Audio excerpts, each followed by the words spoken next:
Hey Kentucky, this is Mary Jo Perino. Tonight, no fans at the Kentucky Derby. We'll talk about the decision. Plus, EKU football lays out a plan to play in the fall, and I'll talk with Pro Football Focus about UK's 2020 prospects. All that and more is next on Hey Kentucky.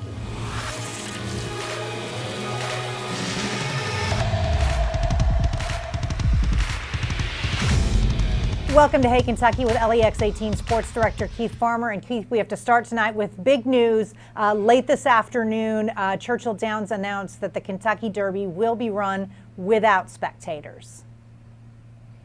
Just amazing. I know they had already gotten it down to what basically would fill up Rupp Arena, so it was going to look small anyway. But now the chance that no one gets to go in and watch this, it's pretty amazing that we're going to see this happen. I have to think that, too, some of what was going to be going on with respect to protests and things like that on the outside of Churchill Downs probably had a little bit of something to do with it as well. But more than anything, it was probably the safety aspect. Yeah, and Jefferson County and Louisville have been named in that red zone area where the positivity rate has crept above 10%.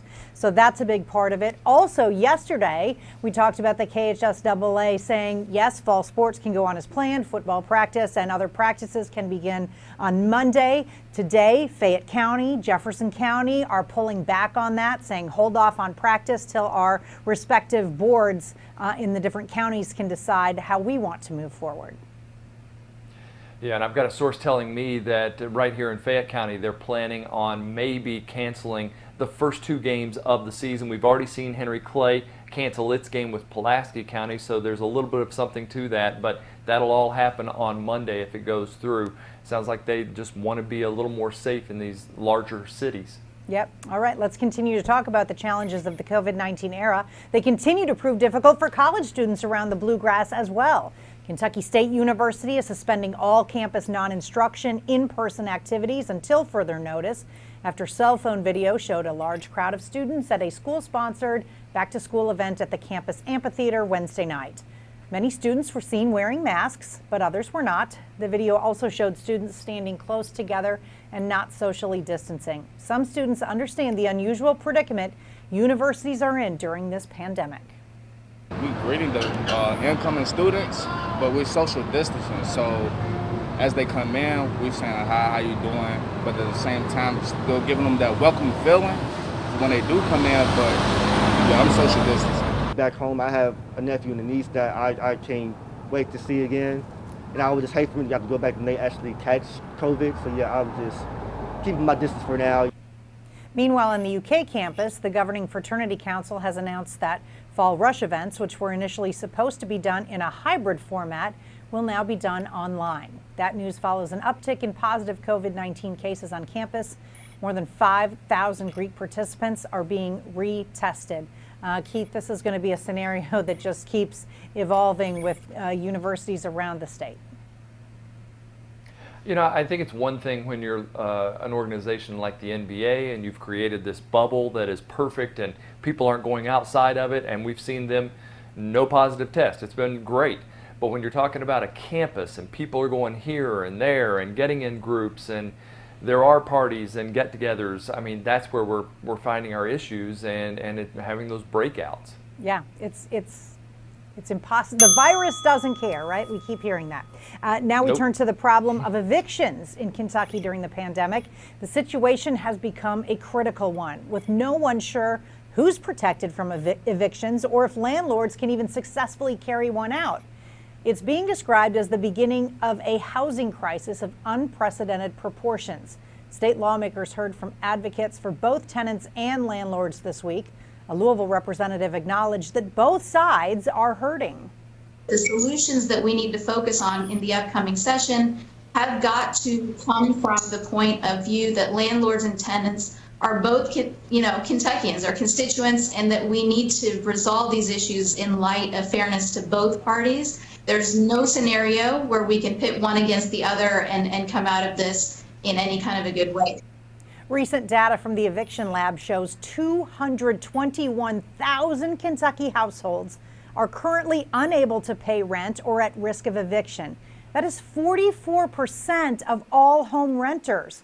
Governor Beshear says there may be a solution unveiled next week to help both tenants and landlords, but it relies on federal money and a lot of planning.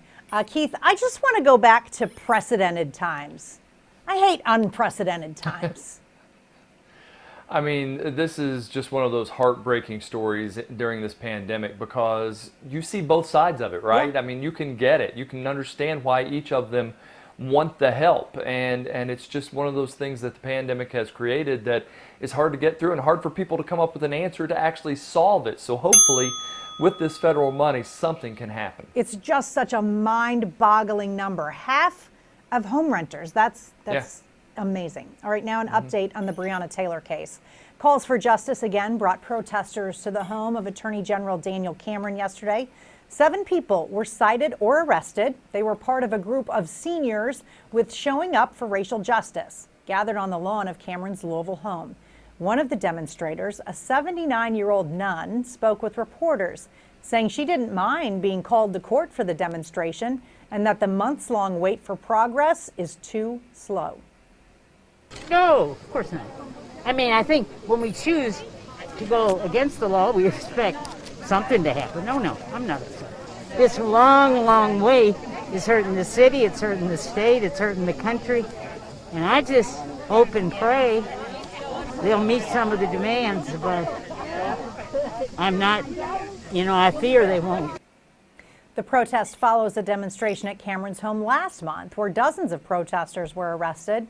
Organizers of that event have now put together a 4-day community event called BreonnaCon, which begins tomorrow and runs through next Tuesday when a massive protest is planned. And Keith, I don't know if it would behoove Daniel Cameron's office to at least just give an update on where things are standing right now. Yeah, that would definitely be a good thing. I mean, just from any agency that has been looking into this, it would be good to hear something and, good to see people keeping up the pressure a little bit to kind of force a decision. We want the right decision. We want everything looked at perfectly, but I mean, we continue to talk about how long this has been, and it just seems like something needs to be decided soon. Yes. Soon, please. All right, let's turn to sports now. The OVC may have decided to delay football until spring, but EKU wants to suit up this fall. So the Colonels will instead play 8 non-conference games in 2020, including 3 at home. Prior to today, Eastern had already scheduled games against Marshall, West Virginia, Troy, and the Citadel, all being road games.